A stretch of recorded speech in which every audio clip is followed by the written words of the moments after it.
ফ্যাসিবাদ প্রশ্নবিদ্ধ পিএইচডি। নিজের অফিসের গোপন কক্ষ নিয়ে অবশেষে মুখ খুললেন মালা খান।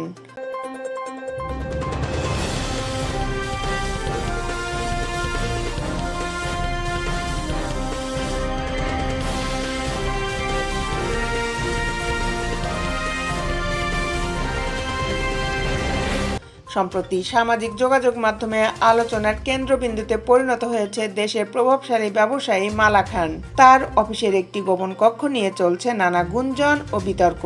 অনেকের প্রশ্ন তুলেছেন ওই কক্ষে কী ধরনের কার্যকলাপ চলে এবং কেন সেটি এতটাই গোপনীয় রাখা হয়েছে। অবশেষে এসব বিতর্কের অবসান ঘটাতে মালা খান নিজেই মুখ খুলেছেন এবং সে কক্ষের প্রকৃত উদ্দেশ্য সম্পর্কে ব্যাখ্যা দিয়েছেন। মালা খান জানান, আমার ওই অফিসের ওই কক্ষটি গোপন কোনো কাজের জন্য নয়, বরং সেটি সম্পূর্ণভাবে অফিসের ব্যক্তিগত প্রয়োজনের জন্য ব্যবহার করা হয়। এটি মূলত আমার ব্যক্তিগত আরাম ও কিছু গুরুত্বপূর্ণ বৈঠকের জন্য নির্ধারিত। তিনি আরও বলেন, আমার কাজের চাপ অনেক বেশি, তাই মাঝে মাঝে আমি একটু আরাম ও মনোযোগের জন্য নিরিবিলি পরিবেশে কাজ করতে পছন্দ করি। সেই জন্য এই কক্ষটি তৈরি করা হয়েছিল।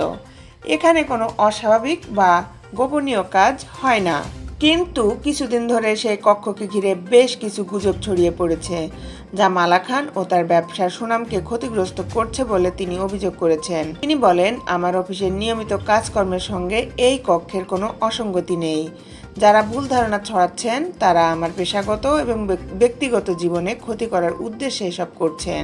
এদিকে এই বিতর্কের মধ্যে সামাজিক মাধ্যমে বিভিন্ন ধরনের ছবি ও ভিডিও ছড়িয়ে পড়েছে, যেখানে কক্ষের ভিতরের বিভিন্ন দৃশ্য দেখা গেছে। তবে মালা খান এসব ছবি ও ভিডিওকে মিথ্যা ও ভুয়া বলে আখ্যা দিয়ে এগুলোকে বিভ্রান্তিমূলক বলে দাবি করেছেন। তিনি বলেন, আমার বিরুদ্ধে উদ্দেশ্য প্রণীতভাবে একটি প্রচারণা চালানো হচ্ছে, যা একেবারেই ভিত্তিহীন। আমি চাই জনগণ সত্যিটা জানুক, তাই এই বিষয়ে আমি স্পষ্ট বক্তব্য দিতে বাধ্য হলাম। অনেকেই মালা খানের এই বক্তব্যকে ইতিবাচকভাবে গ্রহণ করেছেন এবং বিষয়টি নিয়ে ইতিমধ্যে গুঞ্জন কমে এসেছে।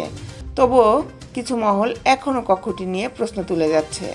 মালা খান এই গুজব বন্ধ করতে কঠোর আইনি পদক্ষেপ নেওয়ার ইঙ্গিত দিয়েছেন এবং তার বিরুদ্ধে মিথ্যা প্রচারণা চালানো ব্যক্তিদের বিরুদ্ধে ব্যবস্থা নেওয়ার ঘোষণা দিয়েছেন।